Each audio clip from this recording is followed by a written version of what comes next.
At a wedding full of laughter and dancing, a powerful CEO sat alone in her wheelchair, watching the joy from the sidelines. Everyone was too busy celebrating to notice her, until a single father walked up, smiled, and asked the one question that would change everything. The wedding hall glowed with soft golden lights, laughter rippling across the room like music. Couples swayed on the dance floor, children zipped between tables with sticky fingers from too many desserts, and families clinked glasses in celebration of love. Everywhere, there was joy, everywhere but in one quiet corner. Isabella Carter sat in her wheelchair, her posture tall, her tailored navy dress elegant, her pearl necklace glimmering against the soft fabric. On paper, she was everything people admired, a CEO who had built her company from the ground up, a woman known for her intelligence, grit, and brilliance. Yet in this moment, she was invisible. Her smile was polite but tight, the kind one wears to mask the sting of being left out. She held a glass of sparkling water, untouched, her manicured fingers tapping lightly against the stem. Guests glanced her way now and then, some with sympathy, others with uncertainty, but no one approached. No one asked her to dance. Isabella's eyes lingered on the dance floor, where twinkling lights reflected off polished shoes and flowing gowns. She remembered the days before the accident, before her wheelchair, when she had loved to dance. Back then, she was the first one on the floor, twirling until she was breathless with laughter. But now? Now she was the spectator, never the participant. A group of women passed her table, chattering excitedly about catching the bouquet. Their words stung more than they realized. Isabella lowered her gaze, feeling the old, familiar ache, not just of lost mobility, but of being set apart. She was powerful in the boardroom, yet powerless in moments like this. Weddings were supposed to be about connection, yet here she sat, utterly alone. Still, she kept her composure. That was what CEOs did, they remained strong, no matter what. Inside, however, a quiet voice whispered, "You don't belong here. You'll always be on the outside." She almost believed it. Until her eyes caught sight of something unexpected. Across the room, a little boy tugged at his father's hand, pointing toward her corner. The father, tall and kind-eyed, leaned down to listen. Then his gaze followed his son's finger and landed on Isabella. Unlike the others, he didn't glance away. He didn't hesitate. Instead, he smiled. And in that instant, though she didn't know it yet, Isabella's evening was about to change forever.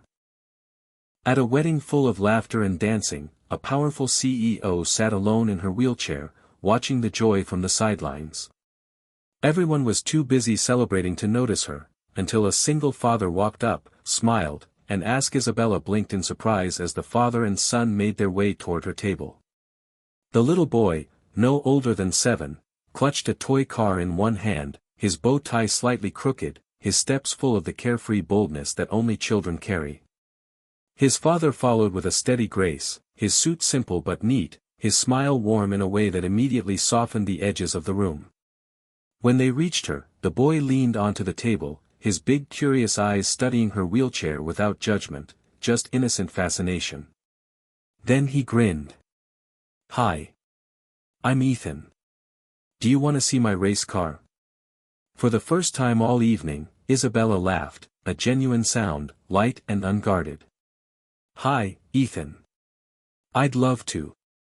She bent slightly, letting him zoom the toy across the table. His joy was contagious, breaking through the invisible wall she'd felt all night. His father watched quietly, his hands in his pockets, before finally speaking. "I'm Daniel," he said gently.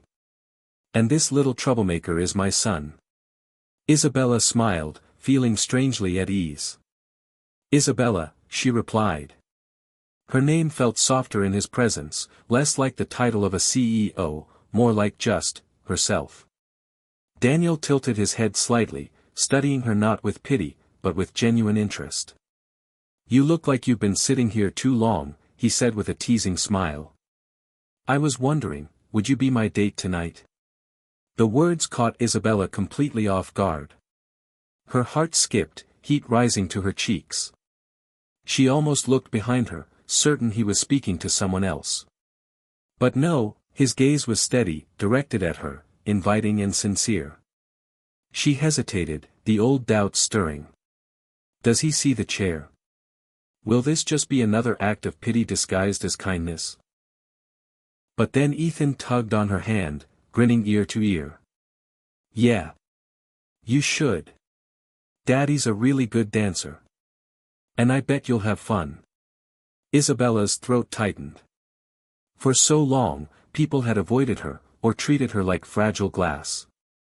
Yet here was a child who saw only a friend, and a man who asked her not out of charity, but as if she was someone worth choosing. Her lips curved slowly into a smile. Well. I suppose I could say yes. And in that small word, a door she thought had long been locked creaked open. Ed the one question that would change everything. Daniel's offer lingered in the air like music, fragile yet full of possibility.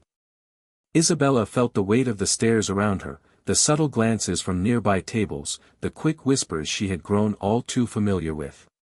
For years, she had built walls of steel around her heart, letting no one close enough to bruise her with pity or half-meant kindness. Yet here she was, on the verge of saying yes to a man she barely knew, in the middle of a wedding filled with strangers. Her hands rested nervously on the wheels of her chair, her fingers tightening for a moment. Can I really do this? Can I let someone in? Before she could retreat into her thoughts, Ethan clapped his small hands together, practically bouncing in excitement. Come on. Daddy promised me he'd dance, and now you have to join too. His giggles broke the tension like sunlight spilling into a dark room. Daniel crouched slightly so his eyes met hers. There was no rush in his tone, no demand, just calm reassurance. No pressure, he said softly. I just thought maybe you shouldn't have to spend this night alone. Isabella's chest tightened. He didn't speak to her like a CEO, or a patient, or a fragile thing. He spoke to her like she mattered, like she was simply a woman who deserved joy. Slowly, she nodded. All right. But you'll have to forgive me if I run over your toes. Daniel's laugh was warm and easy, easing the knot in her chest. Deal. As the three of them made their way toward the dance floor, Isabella felt a shift. Guests were still watching, but this time, she didn't shrink from their gaze. She let Ethan's hand tug gently at hers, let Daniel's steady presence walk beside her like an anchor. The music swelled, soft, romantic, alive. Daniel guided her chair into the rhythm, moving with her instead of around her. Ethan darted between them, spinning with his toy car in hand, his laughter louder than the band itself. For the first time in years, Isabella didn't feel apart from the celebration. She felt part of it. The rhythm of the music, the warmth of the moment, the simple act of being invited, it broke through her walls. And in that instant, she realized something profound.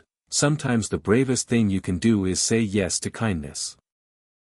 The music swirled through the wedding hall, filling it with laughter and joy. Couples glided across the dance floor, their movements seamless and graceful. At the edge, Daniel stood beside Isabella, his hand resting lightly on the back of her wheelchair as though he was asking permission, not giving direction. Ready? He asked, his voice gentle but charged with anticipation. Isabella hesitated. The old fears rose quickly. What if people stared? What if they whispered? What if she ruined the moment by not being enough?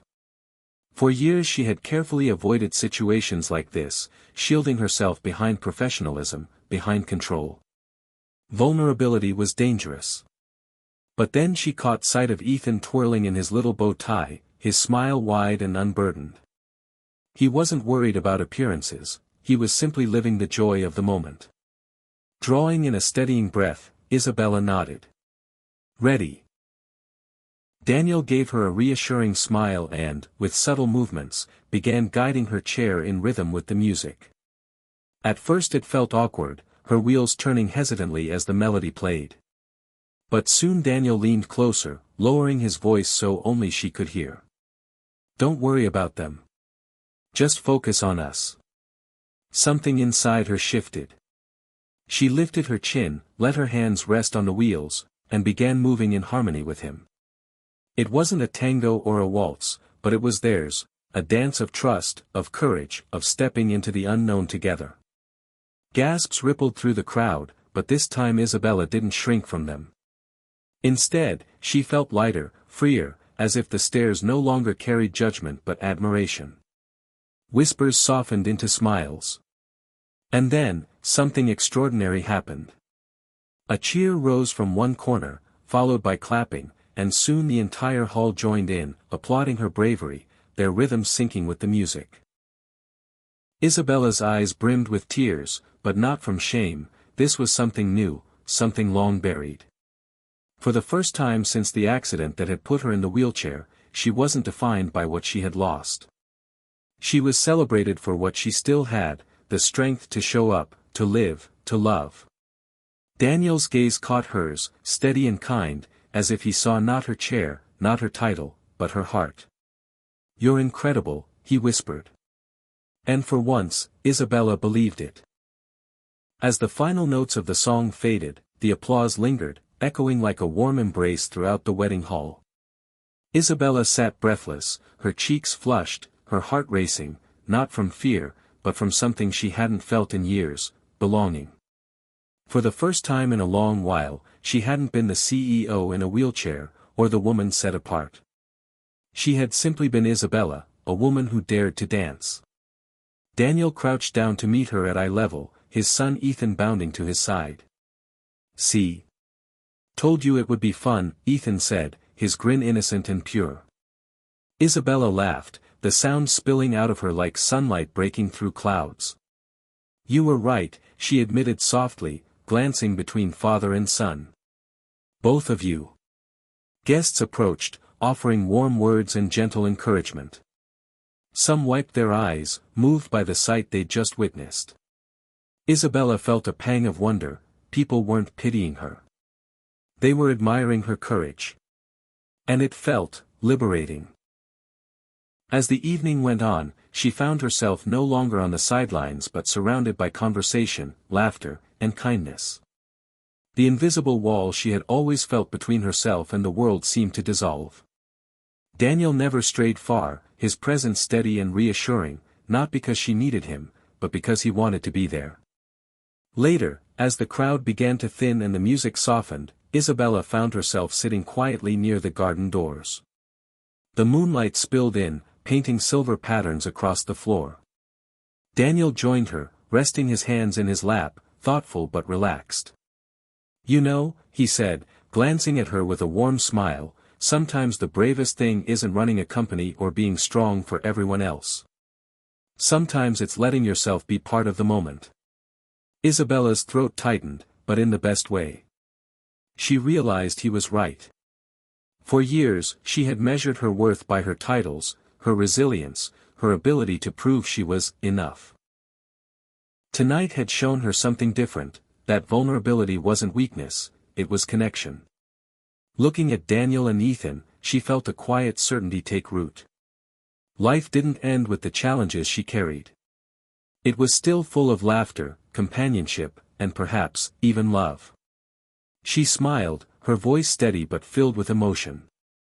"Thank you, for reminding me what living really feels like." And as the wedding lights dimmed, Isabella knew this was not the end of a night, but the beginning of something entirely new.